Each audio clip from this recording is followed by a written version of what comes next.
Kubaita Sheebah Kalungi olunaku lwakyo yasobodde okubatenga launchinga events ze oba kampuni yegera okubatenga etandika okubatenga etegeka emikolo gye bayita Red Events ne Balayi yasobodde okubatenga Glowside z'ebbunga bagita Red Terrace yasobodde okukwata yagigudde olunaku lwakyo ng'ajaguza emyaka gye 31 egy'obukulu olunaku lwakyo omukyalo oyo yazaalibwa nga 11 Novemba 1989 yasobola okubatenga azaalibwa Sheebah Kalungi era ng'olunaku lwajja empaka nga zasobodde okubatenga bitambula yasobodde okubata yategese ekivulu wadde nga poliisi yasobodde okubatenga ejja n'ekirinnyamu awo nno omukulu we nasobodde okubatenga ndabira nti omusajja gwayita Kiwa mu Uganda y'omu ku basajja abasinga amaanyi yakubye bukubi essimu abasirikale bavuddeyo buvi omukyala Sheebah Kalungi abadde ategese ekivulu kino era ng'okuyingira ordinary gyadde emitwalo 3 ate nga VIP gyabadde emitwalo 5 kyatandise ssaawa 8 era nga bonna badde balina okuba tebagoberera amateeka g'abasawo ku nsonga ya covid naye abasinga badde tebalina masiki awo nno poliisi yasobodde okubatenga ejjirawo mpolampola nesobola okubatenga eyimiriza ekivulu kino omukyalo ono yasobodde okubatenga alonkinga woofiisi zennyini ezibayita Holiki Pads wana alina kampuni ya Pads wagenda okubatenga alina woofiisi ye awo waggulu ate nga kukuli ebbaala gye bayita Red Terrace yasobodde okukwata yayogedde bingi nnyo ebyasobodde okubatenga bimugjayo olw'embeera nti akadde kano takyalina mirimu gy'akola alina okubatenga abantu abaddiza naddala abaana ab'obuwala oba abakyala bonna mu ggwanga omukyala gwe bayita Sheebah Kalungi enzaalwa y'ekawempe yabadde ajakuza emyaka 31 egy'obukulu era ebimu kwe yasobodde okubatenga ayogera yasobodde okukwata ebazza abawagizi abasobodde okukwata mubeedewo mu covid-19 ne kampuni ezisobodde okubatenga zamwendoosinga nezisobola okubatenga zamwesiga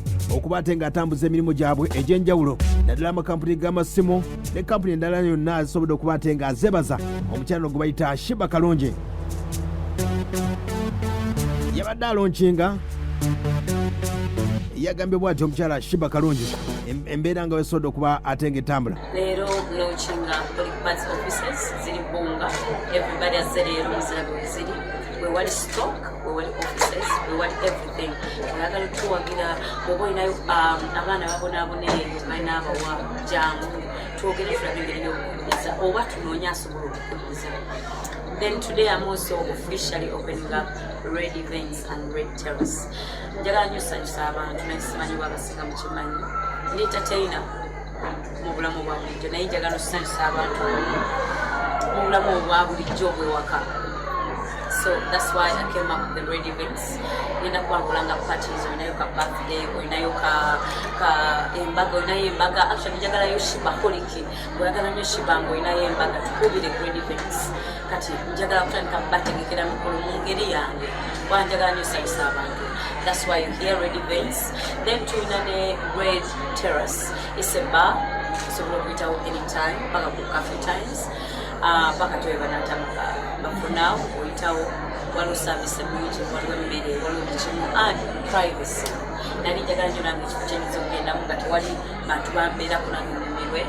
So nakifuna Red Terrace. Ye mukyala gwe bayita Sheebah Kalungi gwe nkutegeezaako mwaka 1989 yasobola okuba ate nga azaalibwa mwaka nga alina emyaka 15 yasobola okuba ate nga atandika endongo ng'asobodde okuba ate nga ava mu senior 2 wali kusobola bayita Midland ekawempe yasobola okuba ate nga aviiramu nasobola okuba tegatta mu kibiina kye bayita Stingers abakijjukira obulungi emyaka egyo yasobola okuba ate nga akitandikiramu mwaka 2007 yegatta ku kibiina kye bayita Obsessions yasobola okuba ate nga ajja we yaviiramu mwaka gwa 2009 yatandika nasobola okuba ate yayingira endongo n'afulumya n'akayimba kabayita Ice Cream buyimba bunnyo bwasobodde okuwadde nga akwatagana nabo awo nno omukulu gwe bayita Kiwa yasobola okuba ate nga atandika ekibiina kye bayita TNS nasobola okuba ate yakiyingira paka akadde kano omukyalo ono gwe bayita Sheebah Kalungi bamubuuziza ekibuuzo buli omu kyasinga okuba ate nga abuuza Sheebah Kalungi azaala ddi yabagambye bw'ati ekintu ky'abaana n'ekyobufumbo mutandise nnyo kiyimba mbawulira because mbukati ndi 31.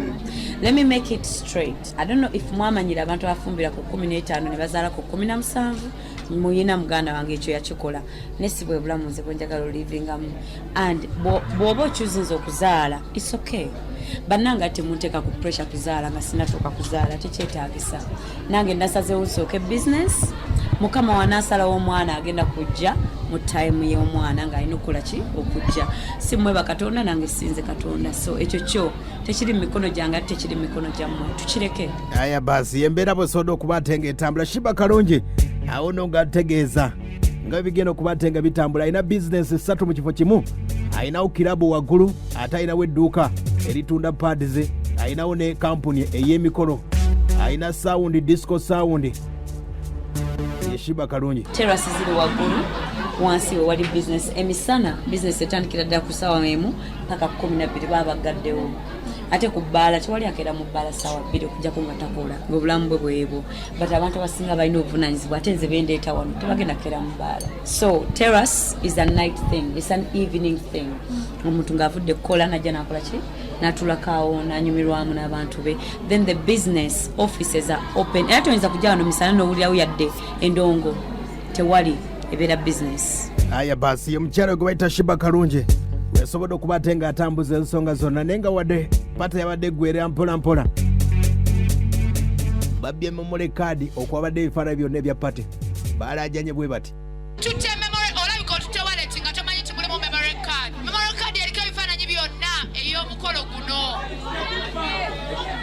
Abaaye twagala bino ebifaananyi bibeere ku peegi y'omuyimbi ate gwe wabba kaadi oyagala tukole tutya. Funa woosuula memory card oba wali awa prima ku lusaniya oba bano abatunda paadi tufune bufunyi bifaananyi gwe wallet twala. Naye nga bambi if you've taken a wallet by mistake nga tomanyi kyo ekigenda mu maaso tubadde tusaba ogikomyewo giteeka wali ewali paadi oba ojja oginkwase agifunye emitwalo 10. aya basi baanoonyeza memory card okwabadde ebifaananyi byonna ebibakubye bya pati oba tonnabiraba omanya memory card bannagiraba ebiri official ye memory card basobodde okuba ate nga babbye bonna babadde bambadde red kakala akaliko ennaku zino. Sheebah amuzza lwaki red yagambye nti red kubanga yeriko Because first of all I'm launching the red terrace, I'm launching the red events, but also red represents every woman in your own way, whether calm or spicy or everything. It represents us in our own way, and red is a powerful color. I'm a powerful woman. I'm full of power. You cannot put me down no matter who you are. So that's why I chose red, because red is very powerful. aya basi wadde nga bayimbi ab'enjawulo basobodde okuba ate nga tebataddeyo obubaka bonna buyinza kuba ate nga bujagalizaako omukyala gwe bayita Sheebah Kalungi okuli omukyala gwe bayita Spice Dan empala nekulidde ddala sindalera ssanyu naye alemye ng'embeera osobodde okuba ate ng'etambula empaka ze bayita Buzztin Zawadi omulundi gwa 14 ezasobodde okuba ate nga zaafulumya olunaku lwajjo. Empaka zino zigenda kubeerawo nga 13 December era ng'omukyala gwe bayita Sheebah Kalungi y'omu ku basobodde okuba ate nga baasinze okufuna nomination ez'omulembe ennyingi ennyo ziringa 6. Omukyala gwe bayita Karoka Siita nabo basobodde okuba ate nga bakitambuza. Empaka zino zigenda kubeera vaco era mu weeks 3 baatandise olunaku lwajjo okutandika okulonda era nga bwe byasobodde okuba ate nga biyitamu kati nnyo kankusomere ku lisiti nga bwesobodde okuba ate ng'etambula. Empaka zino z'abavubuka bagenda kuba bayita ku mukutu gwa www.buzztinzawadi za mulundi gwa 14. Teens Artist of the Year omukyala gwe bayita Sheebah Kalungi avuganya Crystal Panda, Fake for Maker, Azawi B2C, Spice Diana, Daddy Andre, Karoka Siita. Teens Male omukulu gwe bayita Daddy Andre, Crystal Panda, B2C, Fake for Maker. Ate nga female artist Sheebah Kalungi, Karoka Siita, Spice, Azawi. Ate nga hottest songwriter Azawi, Daddy Andre, Ishina, Nesima. Ate nga breakthrough artist Zex Birangirangi, Victor Cruz, Crystal Panda, Azawi. Ate nga artist of the year dancehall artist Sheebah Kalungi, Zex Birangi, Crystal Panda, Karoka Siita. Ate nga hottest song of the year Crystal Panda bino mundaawo B2C, Ratata, Rap Panic, Balance. Ate flyers video waluka lwimba lwaita repeat it Azawi nakyuka Sheebah Kalungi Balance bingi Fake for Maker hottest collabo Tonera bina Daddy Andre, Angela Katatumba, Kokonyo, Spice Diana bonna bavuganya mpola mpola mu mpakezo. Ate nga hottest hip hop song Bintwala, General Zamba inawo Fake for Maker, General Neba All Star. Ate nga dancehall song Crystal Panda, Sheebah Kalungi nakyuka, Ratata, Zex Birangi. Ate nga gospel sinze Brace John Black, Pastor Bugembe Who Cares, Detergent. Ate nga zezimu ku mpaka ezisobodde okuba ate nga zitambula za awards ezo zigenda kuba ate nga zatandise olunaku lwakyo. Ate nga bakomedian abavuganya kuliko MC Mariachi, Madrat Chiko, Sesebate, Maulana Rain, Ane Kansime be bamu ku bavuganya ku mpaka ezo eza Buzztin Zawadi.